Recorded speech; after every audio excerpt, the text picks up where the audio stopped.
welcome also from me. So in the panel that we've heard about the whole day, it's about the core issue of Europe and the refugees. So how shall we manage the tens of thousands of people who come from their home countries? They flee to Central Europe. They've been fleeing for longer, but now Central Europe is the destination for many. This is going to be the subject of German and European foreign and security policy, but also the domestic policy.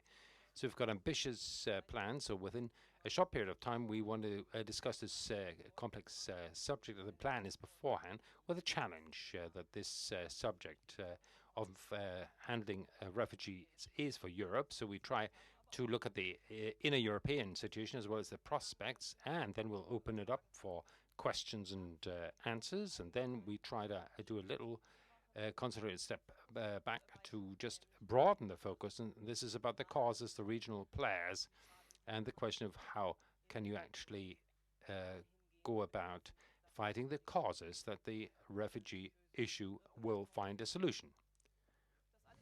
So this within a short period of time, but at the beginning, of course, we have to find that foreign policy, as you just said, is also domestic policy, and domestic policy is foreign policy. We could see that at the weekend. So we saw that the German government had a dispute whether Syrian refugees, as in contrast to the status now, should be treated differently. And that is a limited acceptance status, limited in time, and also that the subsequent family immigration should be limited. So, Mr. Krings, what's the situation at 22.6? Well, it's interesting that things that have been practiced for weeks and months is a subject for excitement. I'm talking about the subject status of refugees. So I was I'm not here, so I don't know. I was actually working as a professor. I was honorary professor for law, and we should apply law. And in German law, we've got from Geneva refugee law, and we've got clear status from subsidiary refugees from civil war areas, as well as personally persecuted people according to the Geneva Refugee Convention. And so here it was about the suggestion which brought a little bit of excitement that we apply the law. So we need to check the individual case. The counter argument is it takes a long time, but then I'd say, okay, that's the way it is in the rule of law. So if you want to check every individual case, then that takes a lot of effort. Unfortunately, that's it. But we've got an individual case situation that needs to be tested for the individual case. So then we've got a little bit of an excitement due to the decision or practice that is not new, mind you, but this has been done for some weeks now in Dublin. So I don't know how much people know, so I don't want to. So these are terms which I wasn't familiar with years ago, but at the end of the day, we can imagine that people know a lot. Yes, no. So this wasn't meant to be arrogant or anything. I want to try to explain this a little bit to make it not to make it too abstract. So the protection of the outer borders and the refugees distribution, or the question that a refugee will have to file an asylum application in the country where they arrive. It's Schengen and Dublin, and both together. So the outer borders need to be protected, and then the procedure needs to be done where you arrive in the EU. And this doesn't work for some years now anymore with Greece, and the EU Commission looked the other way, in a scandalous way. And this leads to a situation even today, not even at the current status, we don't send people back when they come from Greece, for instance, because the conditions are like that so far. I hope this is going to be improved. That is not acceptable. So in other words, this doesn't mean that generally the Dublin procedure needs to be suspended. So there's a case of Dublin procedure that, for instance, we send people back to Holland because they entered the EU through Holland, or maybe they actually landed there by aeroplane. So there's nothing new. However, we had a period around about mid-August where Dublin wasn't really applied much, but that's something to do, and not only something to do with the fact that in summer we had many more refugees, also the Western Balkan route. So administrative court judges said that in the Dublin procedure, which is not done at the border directly, but it's also part of the administration procedure, so even that Dublin procedure can take several weeks, that the effort, so okay, to send them back to Holland or to Italy will take longer an individual case than actually deciding the asylum-seeking application. Like, I don't know, if someone who comes from, okay, let's say in Kosovo, sort of rejected right away. So in other words, for some weeks it wasn't applied at all, and since mid-October it is being applied again, but this not, and this is what the Chancellor said, quite rightly. So people who come from Greece through Hungary, this is not the group that is meant. So that's going to be changed again. When we understand Mr. de Maizière right, in the Süddeutsche Zeitung, de Maizière said that more also Syrian refugees are going to be treated and be sent back into other EU countries according to Dublin. Since mid-October. So it's being implemented in mid-October. It's individual cases. So I want to say again that at the border people are sent back. No, especially when they come from Greece, for instance. You can't do that anyway because there's German and European courts said that the conditions in Greece are so intolerable, and I think it's peculiar that the EU has been accepting this for years. Actually, they should improve the situation there. So it's a failure of the European Union there. So, but I know, for instance, that there's individual cases. We also send them back to other countries according to the Dublin procedure, like to Italy. So the Dublin procedure has been got a knock. It doesn't work for refugees from Greece, but it doesn't work in other. So individual cases, but not in a large scale. If you want to say it shortly, yes. Schauen wir einen Sessel weiter auf Sie. Sie als Direktorin von Human Rights Watch in Europa haben auch gerade noch mal die Zahlen gehört, die in eine ähnliche Richtung gehen. 80% der befragten Deutschen laut dieser neuen Umfrage im Auftrag der Körber-Stiftung wünschen sich mehr Druck auf die europäischen Partner, Flüchtlinge aufzunehmen. Wie sieht das Human Rights Watch? Well, we don't disagree with that. European solidarity, which we currently really do not have. What we have, I think, and we heard that also this morning when the German foreign minister made clear that he felt uncomfortable with referring actually to what we are discussing as a European refugee crisis. The numbers are huge. No doubt about that. We have seen record numbers, of course, arriving by sea, which we haven't seen before. And it's a reflection of a situation in the world where we, 10 years ago, had 38,000 people on the run, displaced from their homes due to wars and persecution. Today we have 60 million, and 20 million plus have left their countries. They're now refugees. To believe that Europe would be immune from that challenge, particularly when we are talking about the Iraq and Syria situation that in and of itself has produced 15 million displaced people. Syria has 4 million refugees. Of course, people will start coming. We heard about the reasons, and we will discuss those also, I think, in this panel a little bit more, which I'm also keen to do. But this is a problem that Europe, the richest trading bloc in the world, should be able to deal with. So what we actually have in Europe, in our opinion, is far more a crisis of extraordinary bad management. It is scandalous that Europe was so ill-prepared for what was coming. I mean, this was not a surprise. Humanitarian agencies, human rights organizations, and others had been screaming about the desperate situations for a long, long time. And Europe kept, or many, I would say both the EU institutions and most EU governments kept sort of maybe living in a bubble, feeling, well, it won't come here. Well, now it is here. People are risking their lives on dingy boats and for the purpose of seeking protection and indeed a future. They have lost hope. But in order to solve this problem, of course, we need a European solution. Everybody will have to play their part. It can't be solved on the back of a few countries. We are grateful, I must say, also being here before I will start on my critical remarks, but we are extraordinarily grateful for the level of leadership that we have seen from the German Chancellor personally, but also from the German people in opening the doors to Germany in the way that it was done when the crisis was hitting home big time. People were stuck. They were stuck in mud and water and being detained in Hungary under horrendous circumstances. I mean, we had several people on the ground documenting this, and we needed a quick solution. And opening the doors to Germany was important. But what I do think is equally important to understand is that we can't talk about top limits. We can't talk about this is how much we can take. What we do need to talk about is how we can far better manage this crisis. And for that reason, I mean, particularly what we need to look at is to allow people to seek protection without risking their lives in the process. We need to advance safe and legal routes for those who need protection, including in Europe. And one of those routes, or safe and legal and very orderly ways of doing it, is indeed to increase family reunification.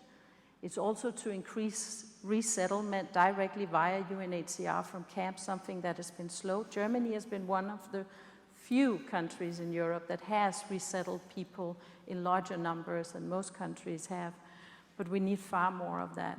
We need humanitarian visas so that people don't have to pay their last pennies or thousands of euros to get on dingy boats. I mean, I've been to Turkey and we're seeing big ships sailing very close to where the people are paying smugglers thousands of euros to get on a rubber boat and risk their lives. They could take a normal boat for 20 euros. They could have that money with them to start up money in Europe and actually get started. We need to increase safe and legal routes, and family reunification is one of them. We should not limit that. We should actually advance it far further. Everybody has to take its share. Jeder muss seinen Anteil übernehmen. Das betrifft. Well, everyone has to take a share. That does not only concern the EU members, it also concerns the other countries around the EU. Serbia is such a country. What would you say? Can Serbia do more, Mr. Jeremić? Well, thank you very much for the question. I actually think that the Serbian government has done a rather decent job in the last months with regard to this technical handling of the crisis at hand. But to be very honest, I'm not spending too much time in Serbia. I'm actually spending most of my time outside Europe, and the whole world is now talking about this. And if you allow me, I would just try to be very simple about my opening observation. This thing is going to be worse before it becomes either much worse or potentially better. And I think that there are no quick solutions to this. And we can, of course, debate as to what are the best ways to ameliorate the current situation whilst hoping to address the strategic source of the crisis. There are two basic ways to address the problem that is going to grow in intensity. That's my view. People are going to keep coming. There are going to be more and more people coming over. So you can try and do basically two things. One is to erect walls so that they stop coming in these huge numbers. And there is a more drastic version of it, which is to build national walls inside Europe, which I think would be disastrous for the European construct, and perhaps a little less drastic to build the outside wall of Europe, which as well is going to have difficult consequences for the European standing in the world, and so on and so forth. I don't think that's going to work. Or you can try and address the crisis at its source whilst ameliorating the situation. The source is something that we've discussed in our previous panels. For as long as there is a dramatic raging battles and humans losing their lives on a daily basis in Syria and devastation goes on, this is going to keep happening. So what I fail to see here, and this is perhaps something where Europe may lead the way, in my opinion, must lead the way. Und was tut Serbien? Sorry? Und was tut Serbien?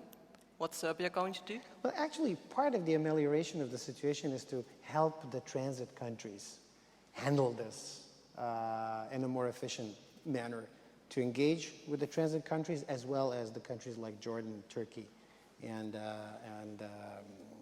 Lebanon to handle this short term.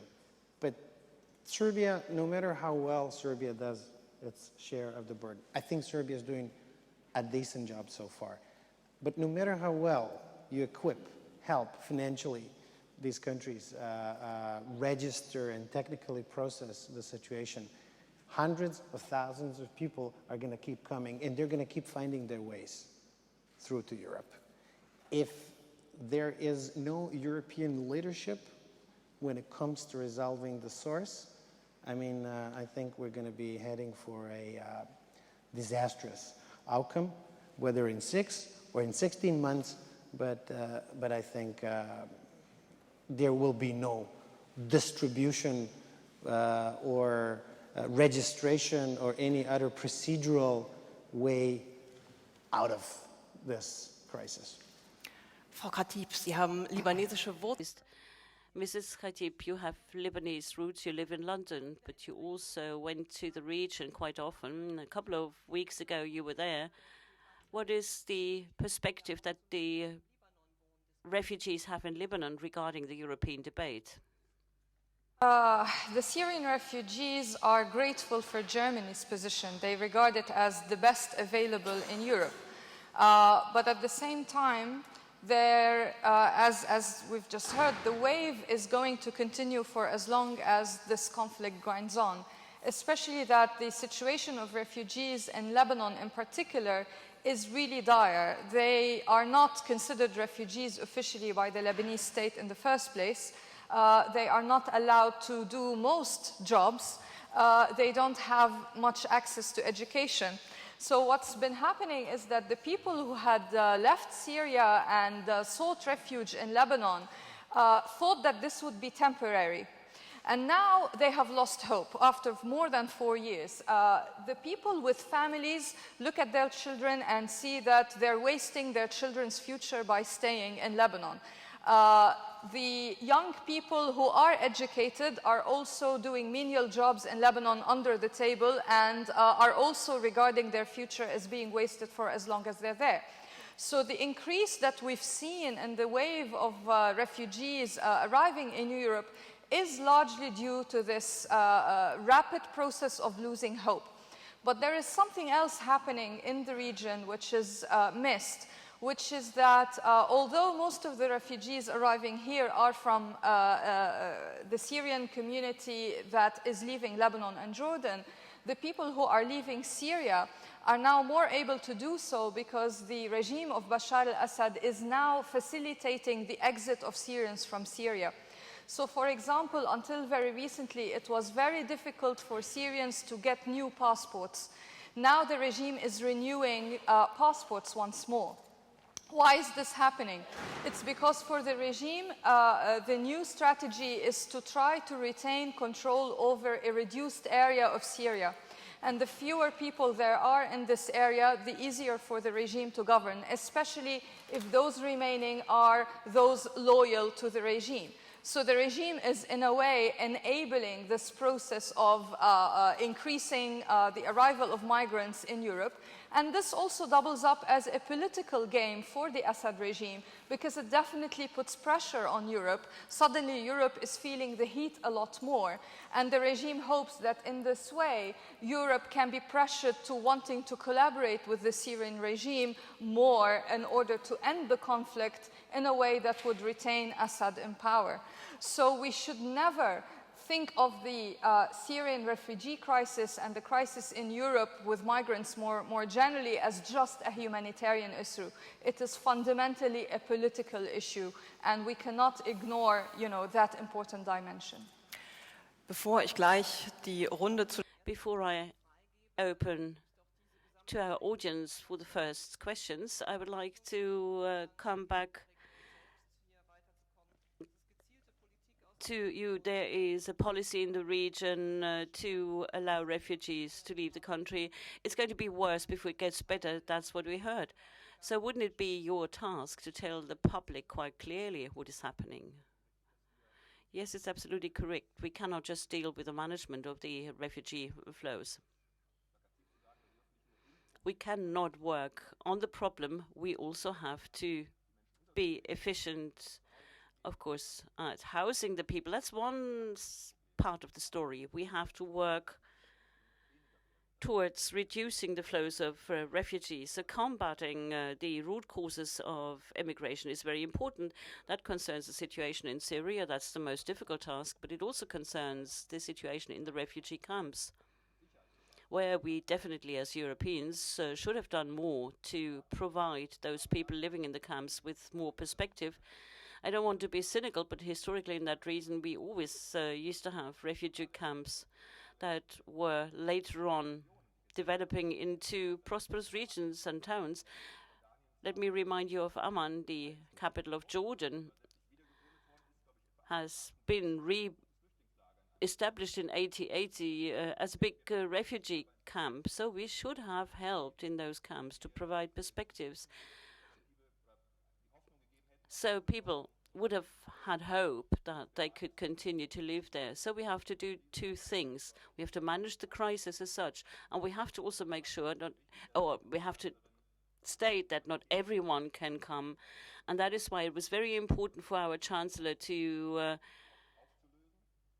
sort of resolve the situation in a humanitarian way. But this is not yet leadership, the way I see it. Leadership requires a followership, and we do not see any followers in Europe, at least not to a great extent. I mean, you talked about the transit countries. I was in Serbia, and I could see that Serbia is handling the situation well. They offer people to apply for asylum. Not many people use that, but of course, we cannot differentiate between target and transit countries. We have to have all the countries being prepared to be a target countries. And I think we as Germans, we will not find much understanding among the other European states to participate, to take over a certain number of refugees. But those countries need to have a kind of idea how many people are going to come and have to be accepted. I mean, I don't want to open up new estimates, but there are large numbers we have to come to terms with this year. Next year, there will be still people coming. And of course, in my constituency, people ask me, how many people are going to come? And this is a question we cannot answer alone. What do you tell your voters? Honestly speaking, I can't say. I've been in Parliament for quite a few years, and people tell you, yeah, you always have to be confident, you have to communicate a positive message. I can't do that. I want to remain honest. And so I'm just repeating that we have to work towards a better management of the people who are here, and we will have to work towards a reduction of refugee numbers. So I would like to open the first Q&A.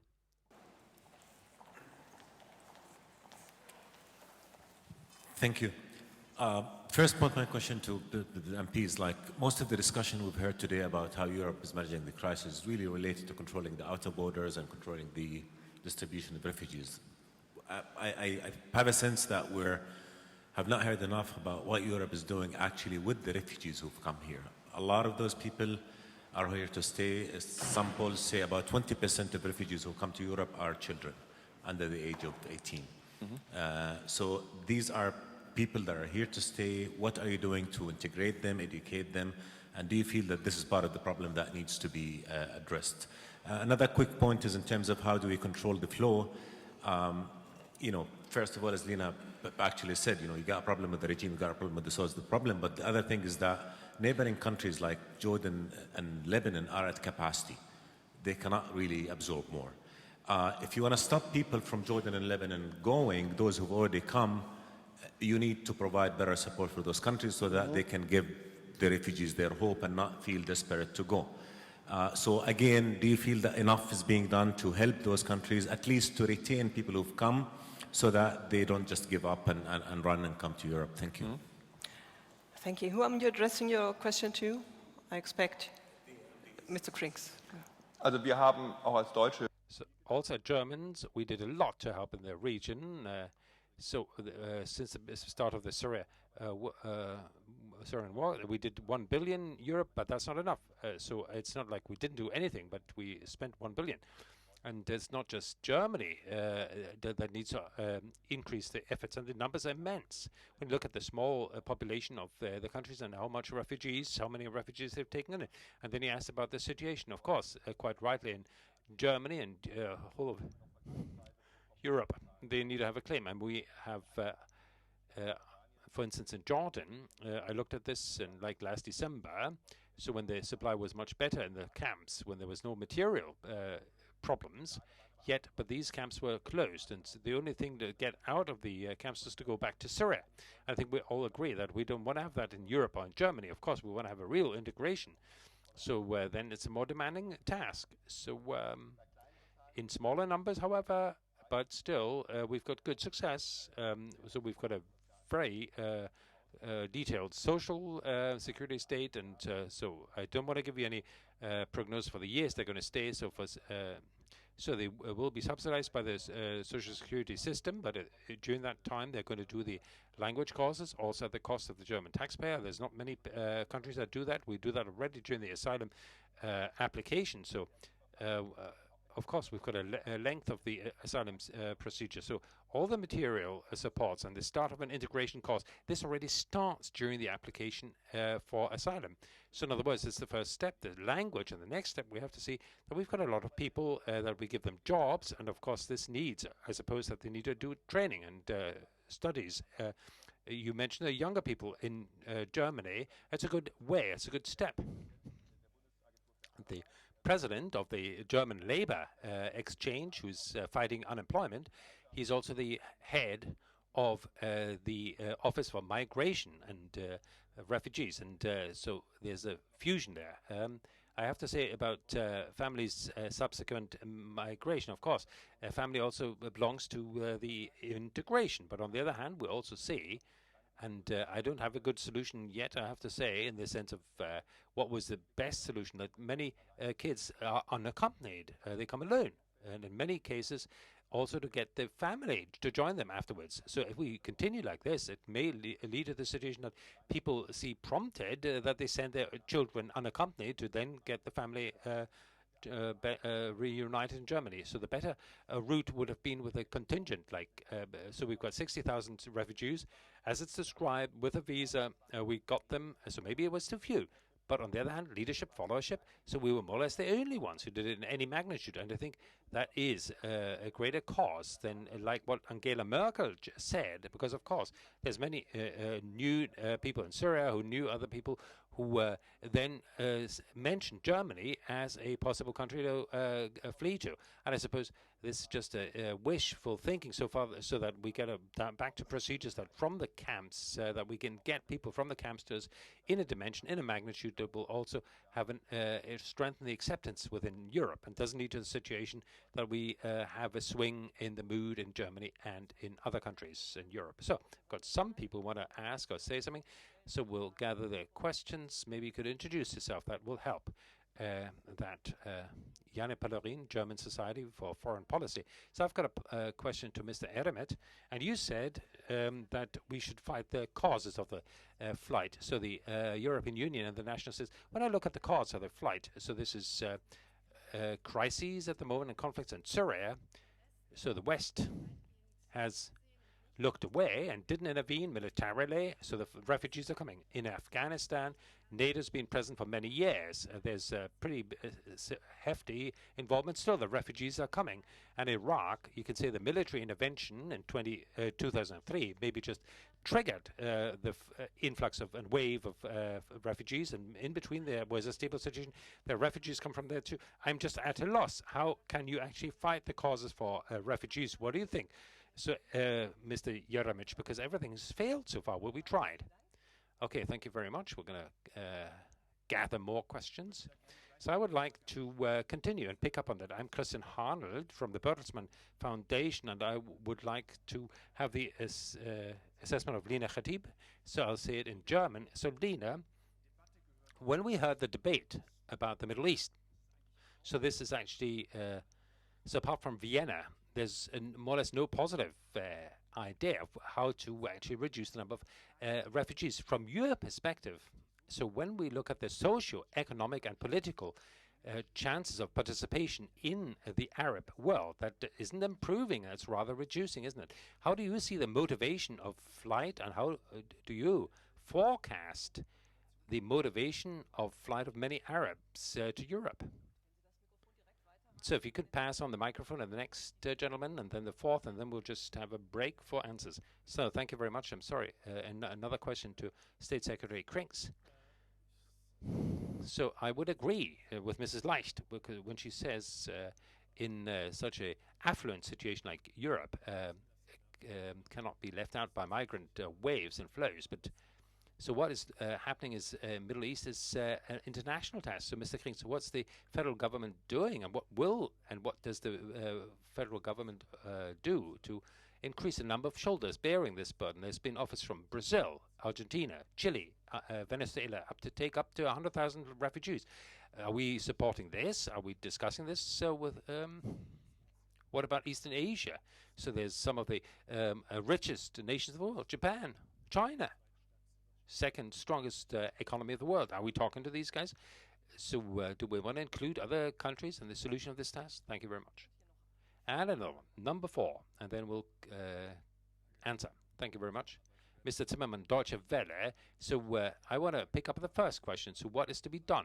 Politicians always say we have to actually fight the causes of the flight. And I have to point out that it's not just Syria. It's also about Eritrea, Ghana, other countries. And so I would also like to say and point out that at the moment there's double the number of Africans as EU 28. Up to 2015 is going to be 5 times the number of Africans, and this growing further. So the pressure is going to increase more and more over the next decades to come. So what we can see is just the beginning. And as Mr. Steinmeier has said this morning, so we shouldn't talk of refugees, but migrants rather, and you understand why they want to come. So we're well off here, aren't we? So we just have to see that they are well off at home as well. So how can you do that? The question is interesting. The CDU MP Martin Patzelt had an interesting idea. I suppose you'll hear more of that. And for instance, you could imagine, so in many countries there's a bad administration culture and a bad economic culture. And so could you not build that by doing special economic zones with partner countries where German agencies help in the administration to create a new economic and administrative culture, to implant this culture, and thus to increase the prosperity and skills. So special economic zones, would that be one idea of rendering concrete help to these countries that the causes of flight are fought? Okay, thank you very much. Fighting cause of flight. Mr. Jeremić, we'll start with you. There was examples of what the Western community is doing, military and non-military, in the crisis. So it's helplessness. What can you do? And also added the question of Mr. Zimmermann. What I think is really obvious at this stage is that other players than Europe, other than Europe, are not very likely to change the course of their current action. I'd be terribly surprised if I open up newspapers tomorrow morning and see that Russia decided to stop its engagement in Syria. I'd be terribly surprised if President Obama decides out of his own volition to do something dramatic in the last 12 months of his term, and so on and so forth, let alone Mr. Assad to resign or Iranians to decide to start doing their things in the other way. So there is going to be no leadership. It's very unlikely that leadership is going to come from elsewhere. Europe happens to be on the receiving end of this crisis, and since it's likely to get worse, our situation in Europe is likely to get worse. That's why I think that Europe must demonstrate leadership. Now, what leadership could be? Madam Merkel happens to be arguably foremost and strongest, amongst the foremost and strongest European leaders, and also, morally speaking, one of the few bright faces of this entire conundrum, which she earned by her courageous stance with regard to refugees. What I'd like to see happening, instead of possibly futile meeting in Vienna, we heard from much more knowledgeable people this morning that yeah, the meeting is going to take place, but it's not very likely that it is going to yield any kind of a result. I'd feel much more comfortable if an invitation was sent out for a meeting to be held in Berlin, and that it be held at the leaders' level. I think that each and every key actor in this equation has a deep vested interest in answering positively to a potential invitation of the German Chancellor. And that would give a much weightier clout to an initiative. I know that it's a very long shot and that there is a high likelihood that things are not going to go well, and then the question is if, you know, whether or not it's politically pragmatic to undertake such course of action. But I think there is every reason in the world that Europe demonstrates active stance. And what can it bring? Maybe it can bring a truce. In a more ideal situation, maybe it can bring a Dayton-like arrangement that one can hope to build upon in the future. It's not only Syria, of course, it's a much wider area, as you pointed out, but Syria is arguably the most neuralgic aspect and element of this, and the place where I think one needs to start from in order to catalyze this transformation of the post-Sykes-Picot Middle East. I think it ought to start now rather than in 6 months, when there will be 50,000 more people dead and 400,000 or 500,000 more people heading towards our shores in Europe. We're not going to be able to stop them. It's going to be more difficult then. We're going to be more on the defensive then than we are now. So we might as well start now. Nobody else. When I say we, I refer to Europe. I think it is our duty to do it, and I'm not trying to be difficult here in Berlin, but there is no other person who at this moment people would take more seriously than the Chancellor of the Federal Republic. It's not only Syria, hat Jeremić gesagt. So it's not just Syria. Ms. Khatib, we want to connect that with a question. It's a larger region, also a larger region that is in movement. What about the motivation of flight in the Arab world?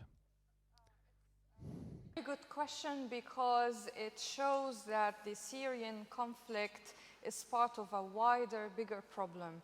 So I'm going to give you a bit of a complicated answer. I spent the last week doing fieldwork in Tunisia. Tunisia is our best hope in the region for a country in the Arab world to work towards democracy. And yet it is facing a serious economic problem. The economy is about to head towards recession. In certain rural areas in Tunisia, there is 50% unemployment. A number of young people are beginning to join and have already started joining extremist groups for lack of alternatives. This risks derailing the democratic transition process in Tunisia.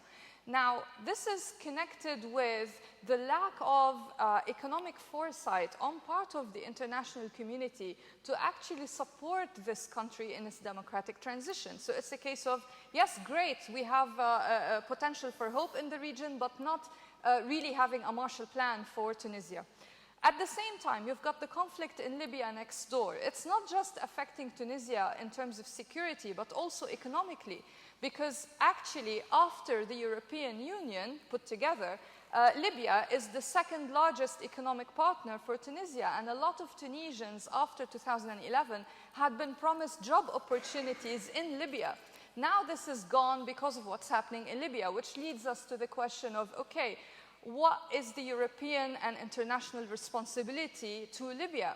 Again, we saw a case of, yes, let's support regime change in this country without a plan for stabilization.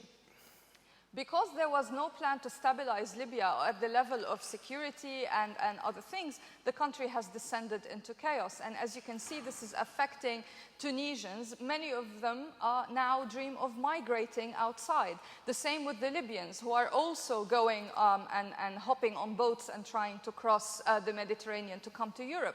You have a case of Egypt. Egypt is a country that is regressing very fast when it comes to opportunities for political expression, as well as an economy that is not doing so well. And so a lot of people are also dreaming of leaving. Again, where is the international community's responsibility here?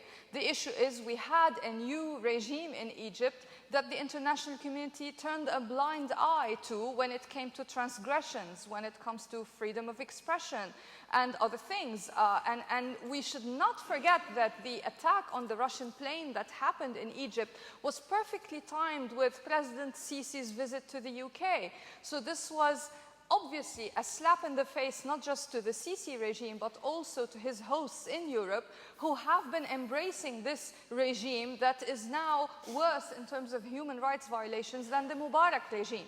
So we can see that the international community, and Europe in particular, has been failing Arabs again and again and again, economically, at the level of security, and at the level of good governance, being a very important dimension to linking with these regimes, meaning there's no point in sending aid to these regimes without saying to these regimes, okay, you have to actually have measures of transparency and accountability if you're going to be our partner.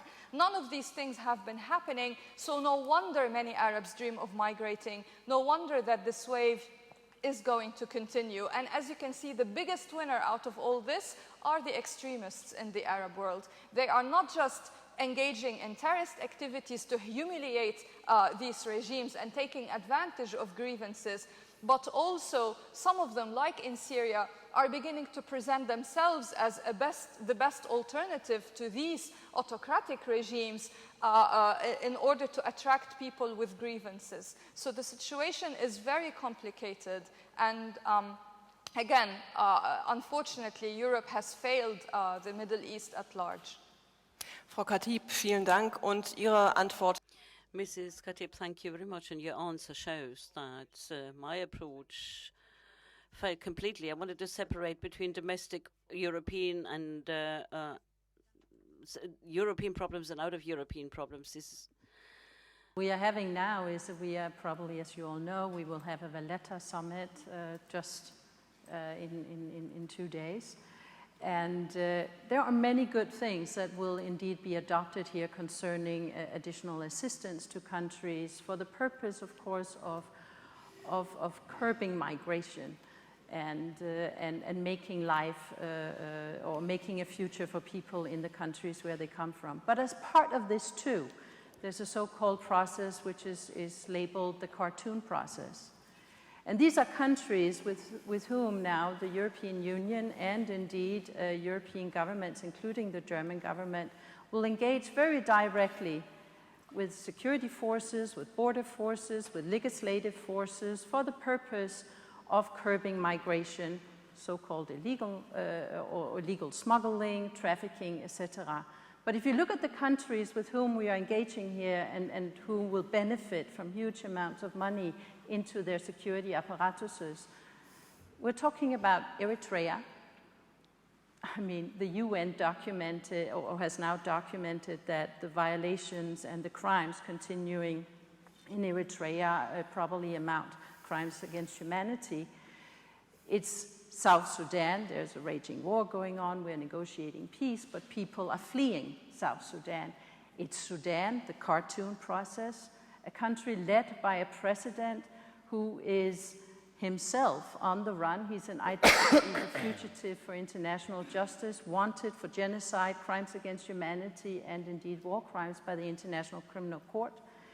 It's also Egypt. Egypt that has shown no accountability for abuses by its own security forces at all. So what we are doing is also short-sighted in this way. I mean, of course, making life better for people in these countries is a must, but part of that will have to be to insist on accountable governments and accountable institutions towards people, and indeed when crimes happen, that this is dealt with in a serious way. May I just say one word to Vienna and to Syria? I mean, we are all, I think, realistic that there are no quick fixes to Syria anymore. That time is long gone, and it probably never was really there. It's getting more and more complicated. But one particular role, of course, that Europe can play, and in my view should be playing in the Vienna talks, is sort of the middleman, because we are now having, and that is good news, we're having the countries that have very vested interests in this conflict and have and continue to support either side to the conflict. We're having the Gulf countries, we're having Russia, we're having Iran there. This is all good news, but the middleman can play a different role. And I do think that that is the role of Europe, and that is actually to really insist on the people of Syria and their interests being seen as part and parcel of this process. And one or two things that could be on the table and put on the table by the Europeans, in my view, would be, one, to ensure or to ask that those with leverage over the fighting forces, be it Hezbollah, be it the Syrian government forces or armed groups, that they use that pressure to stop indiscriminate attacks by either side. Stop suicide bombings on one side and stop indiscriminate attacks, and indeed stop barrel bombs, the use of cluster bombs, use of incendiary weapons. And secondly, and that has shown as a real confidence booster to other peace processes, release of prisoners and hostages. There are tens of thousands of people in Assad's prisons who should not be there. They should be out, and they should be part of a process to bring the country back together. And there are hundreds of hostages, some of them our very good friends, actually, on the other side.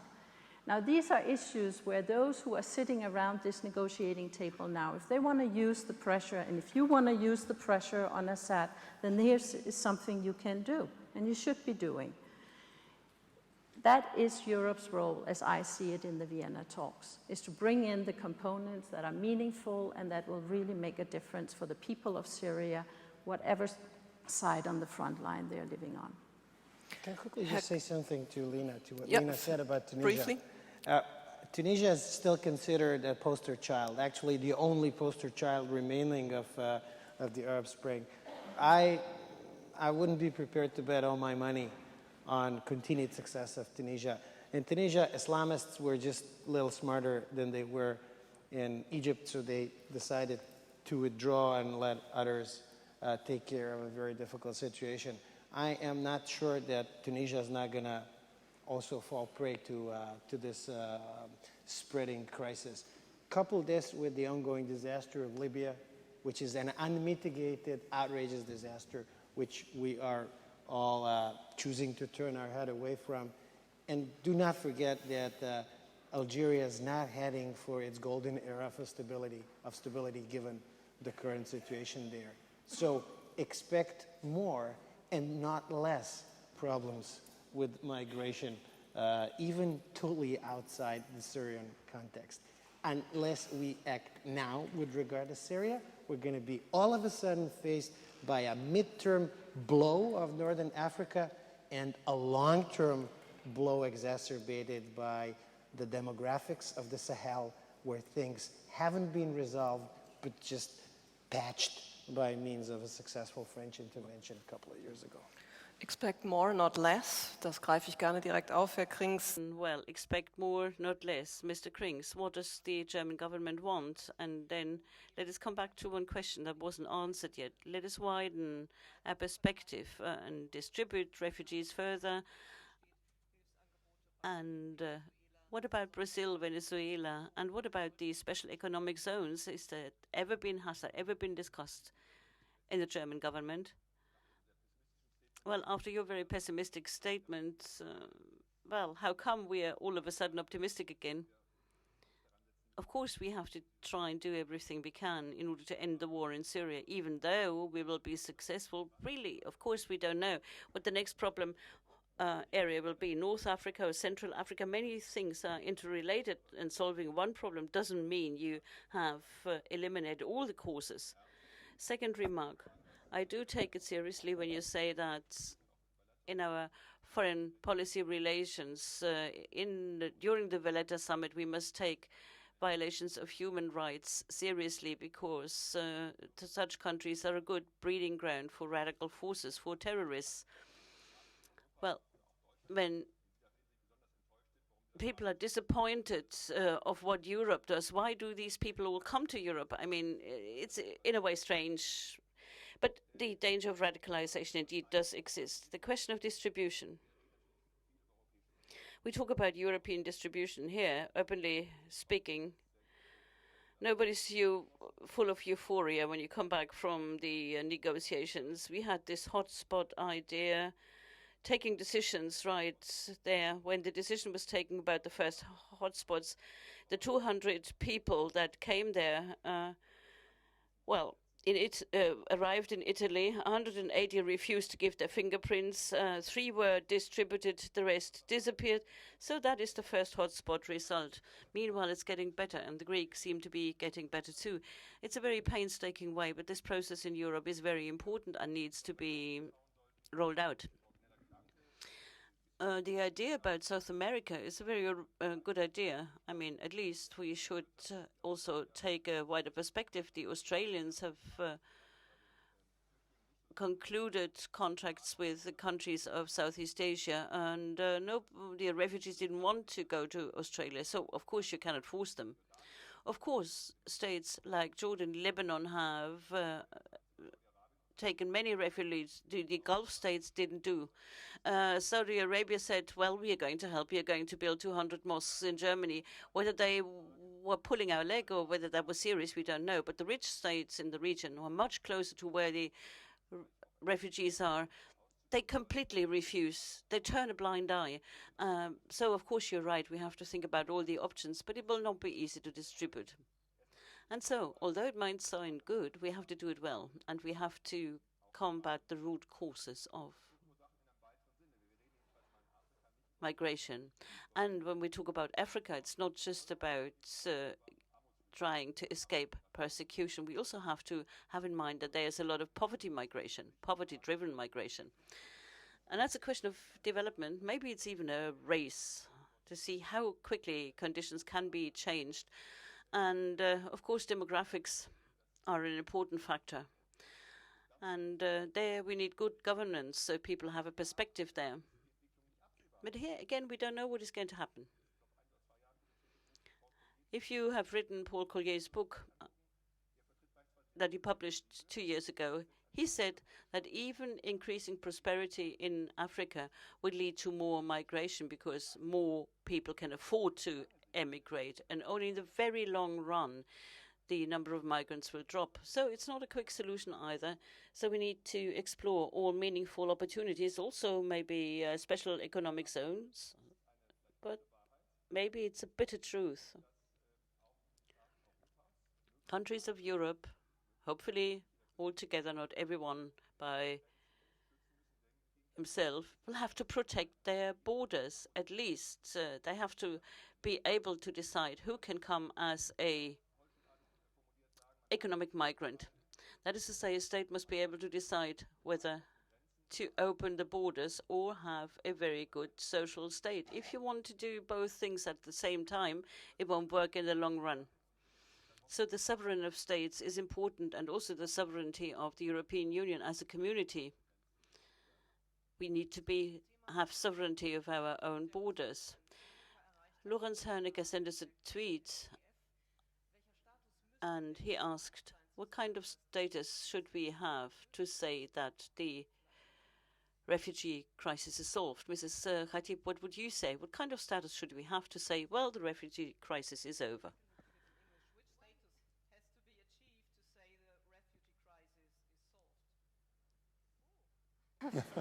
Are we talking worldwide? I think we will probably never reach that status. As just mentioned, we now have 60 million worldwide, 10 million Syrians. So maybe I can only talk about the Syrian, perhaps, issue, not worldwide. The only way to stop this flow is to solve the conflict, but we have to be very realistic. As Syria stands today, we've got a country whereby 40% of houses are inhabitable. We have a country in which the regime currently only controls 20% of territory. where only half of the medical clinics are in operation, where there are 3 million children who have not been to school for 4 years. I could continue with the numbers. How do you reverse this? It will take a generation. It will take a generation to bring Syria back to just where it was before the crisis, which, as we know, wasn't fantastic in the first place.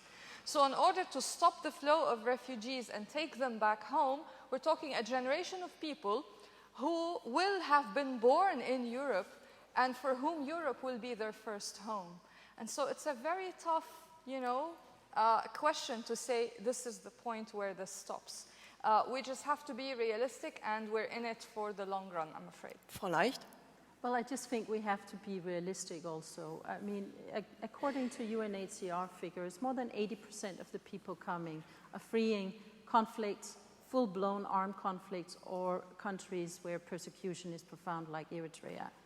So these are people who need protection. So we can talk about the problems also about people fleeing poverty, but it is still not the problem that we are faced with today. The problem that we are faced with today is that the world is in turmoil, that people are seeking protection, and rightfully so, and Europe has to play its part. And things will be different than they used to be. This is a reality, and it's going to be a reality for a very long time. I think the challenge when it comes to people fleeing armed conflicts like in Syria is also to make sure that we don't lose a generation. In my work, we're documenting how children, both in camps, but the vast majority of people are not in camps. They're living outside camps. Their resources are running out, and children have not been going to school for about 3 years now. We're losing a generation. That is something that we should not afford.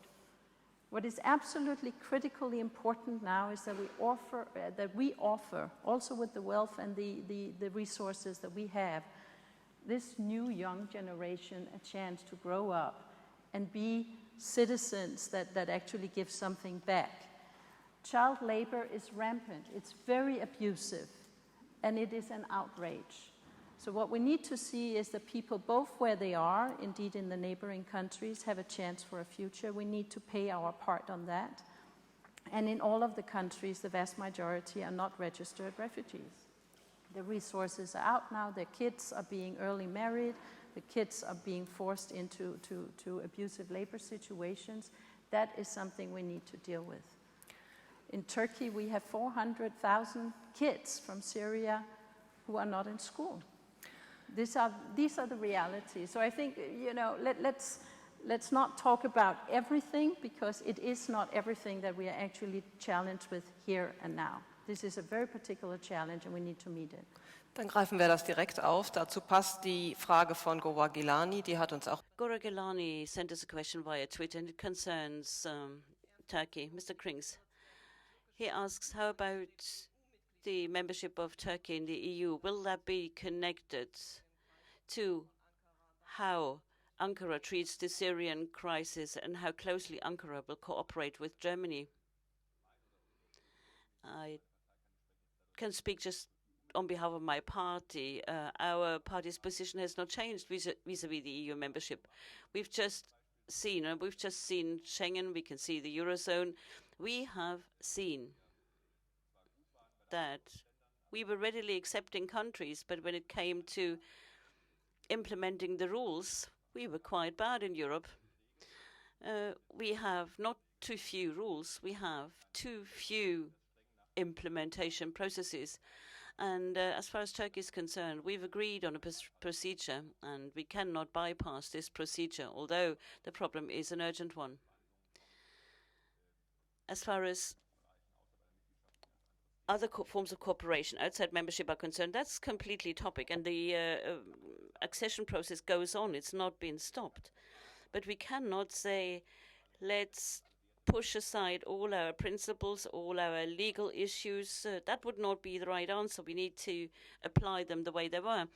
But of course, as I said before, we need to acknowledge that Turkey accepts many refugees. The conditions might be bad, but it's still, they accept them, and they must be part, and they are part of the solution. In Europe, we have shown that we want to be part of the solution. We are accepting many people, we still do so, but in all conflicts, not just Syria, but also Africa, a large part of the solution must be found in the region. We need to be careful with historical comparisons, but take the wars in Europe. I mean, Germany is a very special country. We have caused the war, but now we had a situation where many of the houses were destroyed. Most of the houses were destroyed.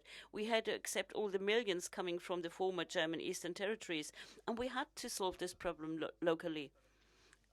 And as hard as it may be, most of the solution must take place in the region. And that is why I made that remark regarding the Gulf states. They're part of the region. Of course, we, as Europe, must give material or financial help. We cannot solve the problem completely, physically, here in Europe. We need the regions of origin, and we have no panacea saying, okay, but accept all the people, we find a solution in Europe. Can I just say one thing about this Turkish membership in the European Union? Very brief. Just very briefly, and this is something that Mr. Chizhov reminded me during the talk this afternoon. Viktor Chernomyrdin, late Viktor Chernomyrdin, was his last post was ambassador of Russian Federation in Kiev, and he was once famously asked in the press conference, Mr. Chernomyrdin, who do you think is going to join the European Union first, Ukraine or Turkey? And he said, well, this is easy, Turkey. And then he was asked a follow-up question, when? And he said never. So I think we should call spade a spade, and Turkish path to the EU is going to be a rather long one. Perhaps not as long as the Ukrainian. Ich denke, eine letzte Frage haben wir vielleicht noch. So I think we have one last question. You need to go, but okay, one very last question, then we're going to end the round. So over to you. Just a moment. So this everything you say sounds very good, very liberal and enlightened, and so maybe this is possible in 1 million who come, maybe 2 million who come. Can you also do it in 10 million or 20 million? So is it not a mistake maybe to eliminate Mr. Gaddafi? Otherwise people could work in Tunisia, and maybe we should do other things, more unpleasant things that we should mention. The Americans built a big wall to Mexico. So the Hungarians built a fence. Australians and the people away again. So what about Europe? Should we think about this in Europe as well, that we should consider such possibilities, and shouldn't dodge the question? So it's not just a question of what's happening out there, but also a question of what's happening here. Mr. Krings. Well, I don't want to dodge the answer, so I just hinted at that too. First of all, in foreign policy, we also need realpolitik. And with a military intervention, of course, due to based on values and implementing human rights and duty to protect, okay, what's the end? So in Libya, obviously it was wrong. And in Germany, we restrained from the Security Council, etc., etc. I don't want to justify this or saying this was a special effort. No. But it is important to say that also between the values we want to achieve and implement, and also stability of states is important for people as well. So we have to weigh up the odds. And so there's conflicts and people who told me in a discussion who said, okay, even under ISIS I can actually live, but as long as there's stability. So I don't know about that. I don't, that's what I heard. I mean, I didn't agree with that necessarily. Stability of state is, sovereignty of a state is a value, also securing borders is a value for Europe as well as Africa and Asia. So shouldn't lead us to a situation that we forget about human rights, but that needs to be weighed up. Sure, I'll say that quite freely. The other issue is, so I cannot speak for Europe. I mean, Europe can do much more together, and Germany can do some more too, but you're right. There is a certain limit. I cannot tell you which limit there is, but there is there is a limit. So I don't want to live in Europe or Germany where we can only accommodate refugees in Jordan, and so this is not my country I want to live in. And so again, so there's a certain limit we cannot mention at the moment, but I suppose there is something like that. We have to take it seriously, and it's also like we cannot do without securing the borders. So possibly with a situation that we can actually accept people as a contingent, but not unlimited in a long future like we're doing it at the moment. So I don't know whether fences are the solution. I think that the fence between Mexico and the United States also works to a limited extent. So but I don't want to say that these elements don't play a role at all. So I'm telling you quite frankly, I criticize a lot what the Hungarian state does, but the fence that they built, the least. So the difference between this fence and the one between Bulgaria and Turkey is that the one between Bulgaria and Turkey was paid by EU funds, and the Hungarians built it themselves. So how they act there is a different story, and there I'm with some critics there too. But all of this belongs there.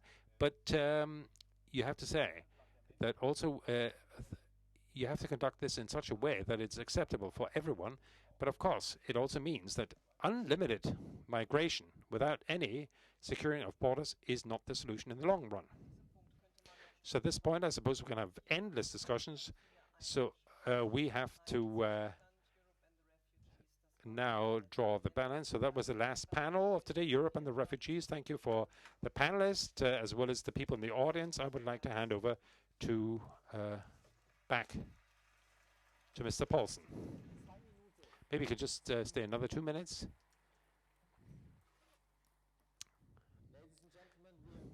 Reached the end of the 5th Berlin Foreign Policy Forum. It was a long day, but it was full of lively discussions, and I would like to thank you all for your ideas, for your thoughts and your contributions. I think also when I look at the Twitter deck, the tweet deck, it was a very lively exchange on Twitter, and I would like to thank everybody who joined us for the live stream and participated in this exchange on Twitter. I would like to thank the Foreign Office once again for the great cooperation. I would also like to thank our interpreters and our technicians for making it possible for us to understand.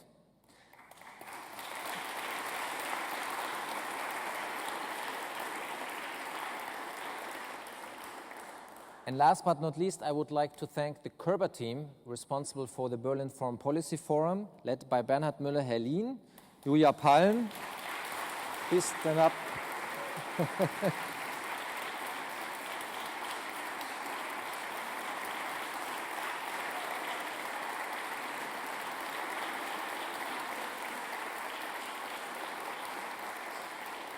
So it's Bernhard Müller-Herlin, Julia Palm, Luisa Voget, Laura Forsbach, Katja Schmidt. I look forward to seeing many of you for dinner. It's in the same building. If you leave the building, turn the left, the next door is where we will have the dinner in the Austernbank. For those of you who are leaving, have a safe trip back home, and I see you next year at the Berlin Foreign Policy Forum. Thank you very much.